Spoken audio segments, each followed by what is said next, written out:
The Story of My Life by Helen Keller. Read by Hisse. Chapter 2. I cannot recall what happened during the first months after my illness. I only know that I sat in my mother's lap or clung to her dress as she went about her household duties. My hands felt every object and absorbed every motion, and in this way I learned to know many things. Soon I felt the need of some communication with others and began to make crude signs. A shake of the head meant no, and a nod yes. A pull meant come, and a push go. Was it bread that I wanted? Then I would imitate the acts of cutting the slices and buttering them. If I wanted my mother to make ice cream for dinner, I made the sign for working the freezer and slivered, indicating cold.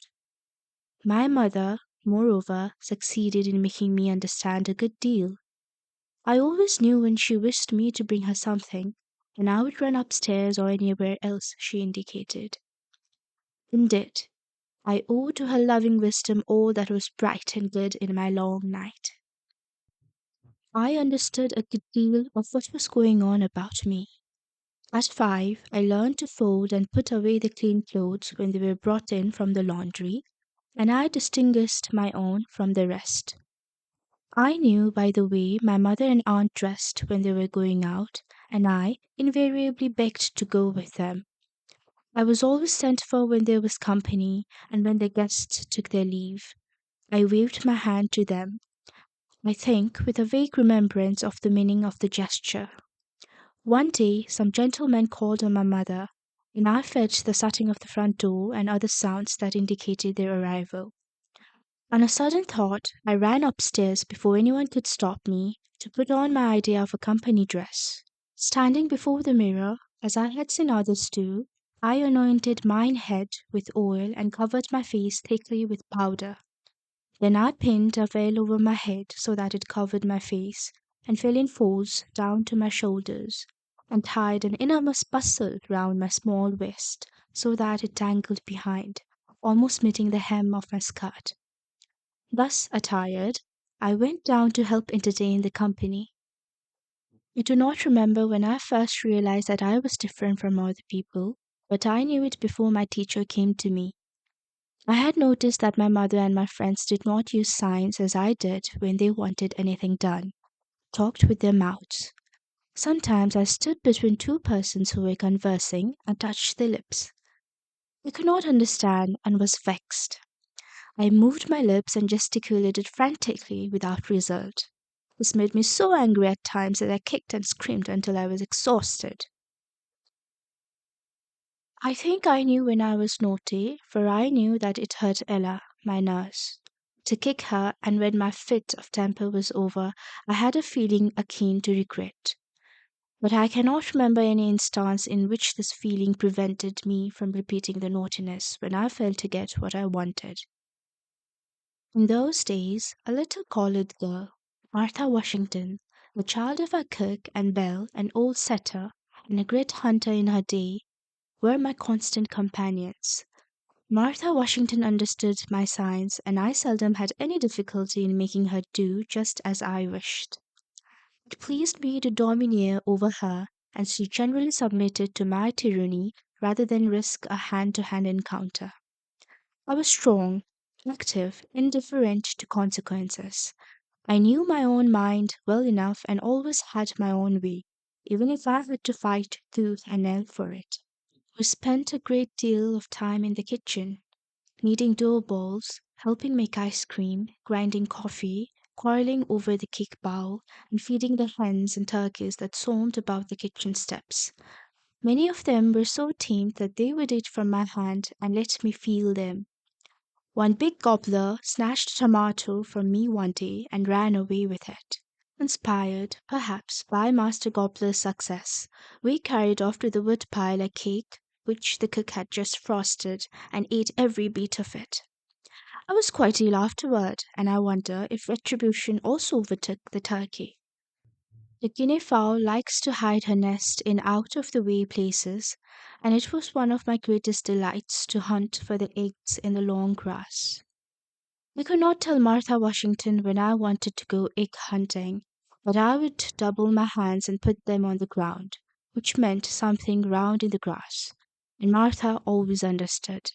When we were fortunate enough to find a nest, I never allowed her to carry the eggs home, making her understand by emphatic signs that she might fall and break them.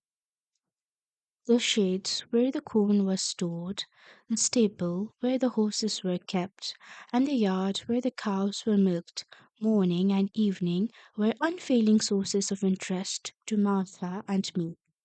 The milkers would let me keep my hands on the cows while they milked, and I often got well switched by the cow for my curiosity. The making ready for Christmas was always a delight to me. Of course, I did not know what it was all about, but I enjoyed the pleasant odors that filled the house and the tidbits that were given to Martha Washington and me to keep us quiet. We were sadly in the way, but that did not interfere with our pleasure in the least. They allowed us to grind the spices, pick over the raisins, and lick the stirring spoons. I hung my stocking because the others did. I cannot remember, however, that the ceremony interested me especially, nor did my curiosity cause me to wake before daylight to look for my gifts. Martha Washington had as great a love of mischief as I. Two little children were seated on the veranda steps one hot July afternoon. One was black as ebony, with little bunches of fuzzy hair tied with shoestrings sticking out all over her head like corkscrews. The other was white, with long golden curls. One child was 6 years old, the other 2 or 3 years older. The younger child was blind, that was I, and the other was Martha Washington. We were busy cutting out paper dolls, but we soon wearied of this amusement, and after cutting up our shoestrings and clipping all the leaves off the honeysuckle that were within reach, I turned my attention to Martha's corkscrews. She objected at first, but finally submitted, thinking that turn and turn about is fair play. She seized the scissors and cut off one of my curls, and would have cut them all off but for my mother's timely interference. Well, our dog, my other companion, was old and lazy and liked to sleep by the open fire rather than to romp with me. I tried hard to teach her my sign language, but she was dull and inattentive. She sometimes started and quivered with excitement. Then she became perfectly rigid, as dogs do when they point a bird. I did not then know why Belle acted in this way, but I knew she was not doing as I wished. This vexed me, and the lesson always ended in a one-sided boxing match. Belle would get up, stretch herself lazily, give one or two contemptuous sniffs, go to the opposite side of the hearth, and lie down again. And I, wearied and disappointed, went off in search of Martha. Many incidents of those early years are fixed in my memory, isolated but clear and distinct, making the sense of that silent, aimless, dayless life all the more intense. One day I happened to spill water on my apron, and I spread it out to dry before the fire which was flickering on the sitting room hearth. The apron did not dry quickly enough to suit me, so I drew nearer and threw it right over the hot ashes. The fire leapt into life, the flames encircled me, so that in a moment my clothes were blazing. I made a terrified noise that brought Viney, my old nurse, to the rescue. Throwing a blanket over me, she almost suffocated me, but she put out the fire. Except for my hands and hair, I was not badly burned. About this time, I found out the use of a key. One morning I locked my mother up in the pantry, where she was obliged to remain 3 hours, as the servants were in a detached part of the house. She kept pounding on the door, while I sat outside on the porch steps and laughed with glee as I felt the jar of the pounding. This most naughty prank of mine convinced my parents that I must be taught as soon as possible. After my teacher, Miss Sullivan, came to me, I sought an early opportunity to lock her in her room. I went upstairs with something which my mother made me understand I was to give to Miss Sullivan, but no sooner had I given it to her than I slammed the door to, locked it, and hid the key under the wardrobe in the hall. I could not be induced to tell where the key was. My father was obliged to get a ladder and take Miss Sullivan out through the window, much to my delight. Months after, I produced the key. When I was about 5 years old, we moved from the little vine covered house to a large new one. The family consisted of my father and mother, two older half brothers, and afterward a little sister, Mildred. My earliest distinct recollection of my father is making way through great drifts of newspapers to his side and finding him alone, holding a sheet of paper before his face. I was greatly puzzled to know what he was doing. I imitated this action, even wearing his spectacles, thinking they might help solve the mystery. But I did not find out the secret for several years. Then I learned what those papers were, and that my father edited one of them. My father was most loving and indulgent, devoted to his home, seldom leaving us, except in the hunting season. He was a great hunter, I have been told, and a celebrated shot. Next to his family, he loved his dogs and gun. His hospitality was great, almost to a fault, and he seldom came home without bringing a guest. His especial pride was the big garden where, it was said, he raised the finest watermelons and strawberries in the county, and to me he brought the first ripe grapes and the choicest berries. I remember his caressing touch as he led me from tree to tree, from vine to vine, and his eager delight in whatever pleased me. He was a famous storyteller.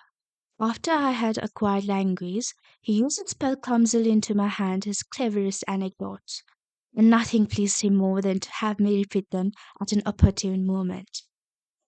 I was in the north, enjoying the last beautiful days of the summer of 1896, when I heard the news of my father's death. He had had a short illness. There had been a brief time of acute suffering, then all was over. This was my first great sorrow, my first personal experience with death. How shall I write of my mother? She is so near to me that it almost seems indelicate to speak of her. For a long time I regarded my little sister as an intruder.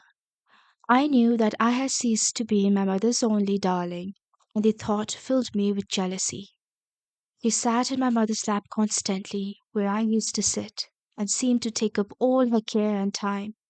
One day something happened which seemed to me to be adding insult to injury. At that time I had a much petted, much abused doll, which I afterward named Nancy. She was, alas, the helpless victim of my outbursts of temper and of affection, so that she became much the worse for wear. I had dolls which talked and cried and opened and shut their eyes, yet I never loved one of them as I loved poor Nancy. She had a cradle, and I often spent an hour or more rocking her. I guarded both doll and cradle with the most jealous care. But once I discovered my little sister sleeping peacefully in the cradle. At this presumption on the part of one to whom as yet no tie of love bound me, I grew angry. I rushed up in the cradle and overturned it, and the baby might have been killed had my mother not caught her as she fell. Thus it is that when we walk in the valley of twofold solitude, we know little of the tender affections that grow out of endearing words and actions and companionship. But afterward, when I was restored to my human heritage, Mildred and I grew into each other's hearts, so that we were content to go hand in hand wherever caprice led us. Although she could not understand my finger language, nor I her childish prattle,